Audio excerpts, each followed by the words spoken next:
please hit that subscribe button. Hey everybody, better suited to win the Stanley Cup this season. If you are new to the channel, Washington Capitals, the Boston Bruins. Locked on and he scored! And we're live.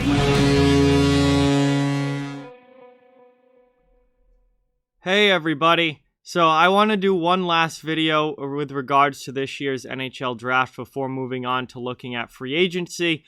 And this one is going to be what I think are the 5 riskiest picks of the 2020 NHL Draft. And I'll tell you right now, all of these are first round picks because once you get beyond the first round, the risk factor here goes down a lot. And it's not like you're wasting a prized pick on one of these players potentially. So they're all going to be first round picks, but these are what I think are the 5 riskiest picks of this year's draft. And by risky, I don't mean that the players are bad or that they're not going to work out. I just mean that there's a risk factor there. Either you made a kind of a reach for a certain player, or you let other guys who are more sure bets go and decided to go with someone else instead. It doesn't mean that the pick isn't going to work out. It doesn't mean that it wasn't a good pick. It just means that it was a risky pick. So before I get into this, starting the countdown, I just ask that you please subscribe if you are new and hit that thumbs up button if you haven't already. Both those things really help out a lot and are much appreciated. But let's get into it here, starting at number 5, where I have Jake Sanderson, defenseman, taken 5th overall by the Ottawa Senators. Now, this does not mean I don't think Jake Sanderson is going to be a great defenseman, because I do, and Ottawa went with the better two-way defenseman here. But this was a risky pick, without a doubt, because they left Jamie Drysdale on the board. And leading into this draft, Jamie Drysdale was the consensus top-ranked defenseman in this year's draft. Everyone had him ranked ahead of Sanderson. Drysdale was expected to go 4 or 5. Sanderson was ranked back at number 8 or number 9 for most people. Everyone was taking Drysdale over Sanderson. But Ottawa comes in at number 5, and they gave us a big shock on draft night, and they took Jake Sanderson first and left Jamie Drysdale on the board. And that inherently has risk to it, because Jake Sanderson is a great two-way defenseman. I think he's going to be a stud at the NHL level. I think he has a chance to become a Ryan Suter type defenseman. Really good shutdown defense in his own zone and able to put up points offensively as well. But Jamie Drysdale is an offensive defenseman with the chance to turn into a Cale Makar or a Quinn Hughes franchise-changing type defenseman. And there's no guarantee that that's going to happen, and I think that's why Ottawa went with Sanderson, because Drysdale does have some defensive deficiencies in his game that do worry some teams, and it's no guarantee that either of these guys are going to turn out to be number 1 guys, but that's the hope and the potential that they both have right now. But Drysdale, if he turns into a Cale Makar or a Quinn Hughes, and Jake Sanderson doesn't turn into a Ryan Suter, this is going to be a pick that is looked back on by Senators fans with a lot of disgust, because Jamie Drysdale was sitting there for them. Everyone thought Drysdale was going to Ottawa at number 5, and they go with Jake Sanderson instead. So, risky pick there. It doesn't mean Sanderson's not a great pick. It doesn't mean he's not going to be a great defenseman. But because they left Drysdale on the board, there is a huge risk here for the Ottawa Senators if this doesn't work out, and that is why it is number 5 on my list. Number 4, I have Jack Quinn, right wing, went 8th overall to the Buffalo Sabres.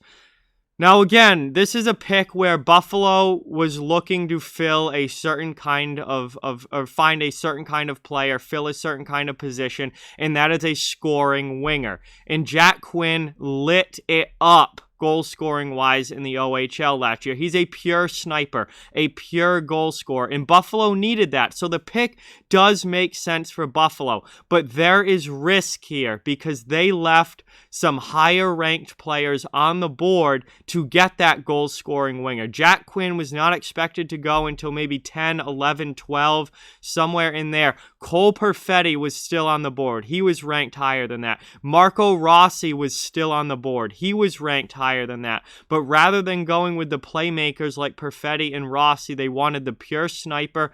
They decided to go with Jack Quinn at number 8. And there is risk in that pick. We've seen this before where big-time goal scorers in junior doesn't necessarily translate to big-time scorer in the NHL. Sometimes it does, sometimes it doesn't. If Jack Quinn turns into a 30, 40 goal scorer consistently at the NHL level and is a top 6 player, for most of his NHL career, then this is a fine pick by the Buffalo Sabres. If Jack Quinn can't score goals at the NHL level, or at least not at the level that he's expected to, being a first-line winger with this kind of pick, then there's going to be a lot of questions raised about why Buffalo left Rossi or left Perfetti on the board. So, again, it doesn't mean Jack Quinn's a bad player. It doesn't mean he's not going to be great for the Sabres, but there is risk here with this pick for Buffalo if it doesn't work out. And they reached a little bit for Quinn there, as high as 8. Number 3, I have defenseman Kaiden Guhle, who went 16th overall to the Montreal Canadiens. Kaiden Guhle was one of the most polarizing prospects heading into this draft. Some people had him as high as being number 12, 13, 14 on their draft ranking list. Other people had him going in the second round. There was a lot of disagreement on what Kaiden Guhle's ceiling is, how good of a defenseman he's going to be at the NHL level, and the risk factor involved with taking Kaiden Guhle, the chance that he could end up being a complete bust all out completely. So for Montreal to take him at number 16 in the middle of the first round with their only first round pick, there's risk there. That is a risky pick for the Montreal Canadiens, especially with Braden Schneider still on the board. But they decided to go with Guhle at 16. There's no doubt that Montreal needed defense. They needed to add to that defense core, but there were still some decent centers available on the board there at number 16. And center is a position that Montreal also desperately needs help at. And they decided to go defense, which does make sense, but Kaiden Guhle, just the unknowns with Kaiden Guhle make him a risky pick here. And like I said, there was a lot of disagreement among analysts about how good or how high he should be picked. Some people had him going in the top 15. Others had him all the way back in the second round. It's going to be tough to tell. It's going to be interesting to see how it does work out. But that was definitely a risky pick there by Montreal at number 16. That brings us to number 2, and this is where we start getting into some real reaches. And at number 2, I have Shakir Mukhamadullin, a defenseman who went 20th overall to the New Jersey Devils.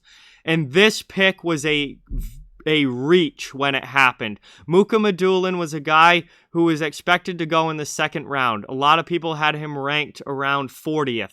41, 42, 40, somewhere in there. He was going to be, or expected to be, a second round pick.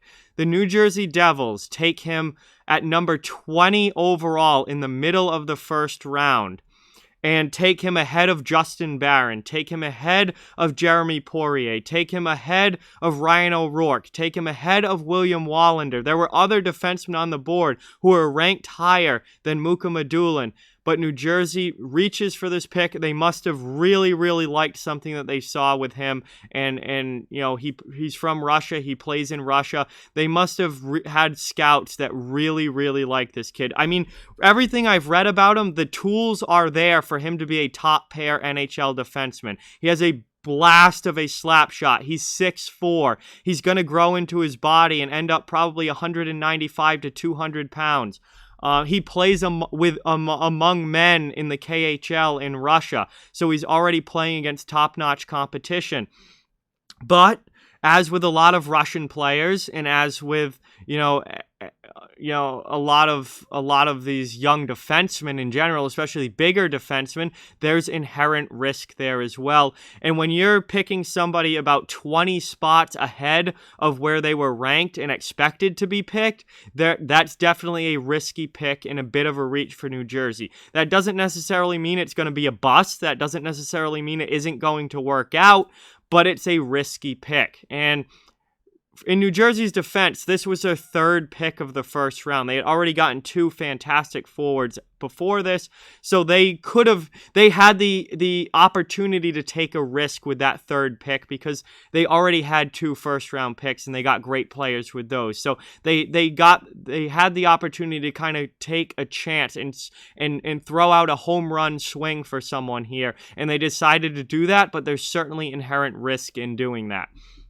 And finally, that brings us to number 1, my riskiest pick of the first round and of the 2020 NHL Draft, and that is Yegor Chinakhov, right winger, who went 21st overall to the Columbus Blue Jackets. If you thought Shakir Mukhamadullin was a reach of a pick, this pick by Columbus was one of the biggest reaches I can remember in recent draft history, particularly in the first round. Maybe not going deeper into the draft, but definitely in the first round. This is one of the biggest reaches we have seen in a long, long time. This was a guy who is projected to be a third-round pick by a lot of people. He's a Russian forward, a right winger with scoring ability, a lot of offensive upside, but also a lot of consistency issues and a lot of unknowns as to whether his game will translate to the NHL and he'll ever be able to be a full-time successful NHL player. There's a lot of risk and a lot of questions here. And for Columbus to go that far off the board, way off the board, I mean, we're talking like 60, 70 spots off ranking-wise off the board here. It's really a very risky pick.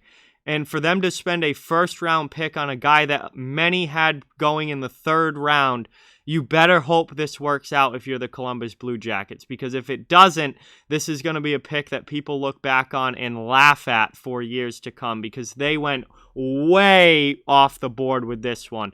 So we'll see how Yegor Chinakhov turns out at the NHL level. Maybe he turns out to be a 30-goal scorer and a 60-point guy and a second-line winger and someone who ends up being a great pick here at 21. But there's also a severe risk here that he maybe doesn't even become an NHL regular at all. And that's certainly a risky pick for the Columbus Blue Jackets. So there is my list, guys, my top 5 riskiest picks of the 2020 NHL Draft, all from the first round. And I think, like I said, that doesn't necessarily mean that these picks aren't going to work out. It doesn't mean that they were bad picks. It doesn't mean that the players are bad. It just means that for various different reasons, whether it was leaving other players on the board, whether it was reaching for a pick, for various different reasons, these picks, in my opinion, were risks with where they were taken. And if they don't work out, they're going to be looked at, in hindsight, as really bad picks and not smart decisions by those particular organizations. So with that, like, comment, share, subscribe, follow on social media. All those links are down in the description. If you'd like to further support the channel, links to our Patreon, merchandise store, and donation link are down in the description as well. Keep spreading the word about this channel. Let's keep this thing growing. Thank you very much for watching. I hope you enjoyed the video, and I'll talk to you guys soon.